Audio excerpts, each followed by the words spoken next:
How to remove apps from home screen without deleting the app on Android. Hello everyone, welcome to this channel. I'm Emily and I'm here to help you out today. So without any delay, let's get started. Now to remove the apps from the home screen, you can see the home screen over here.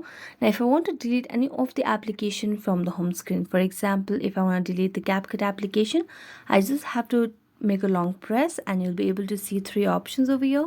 You just have to tap on remove.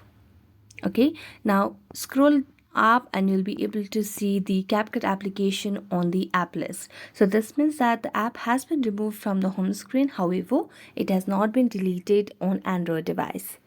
Now if you want to keep it back to the home screen, you can also make a long press and drag it to the home screen and you'll be able to get it back as well.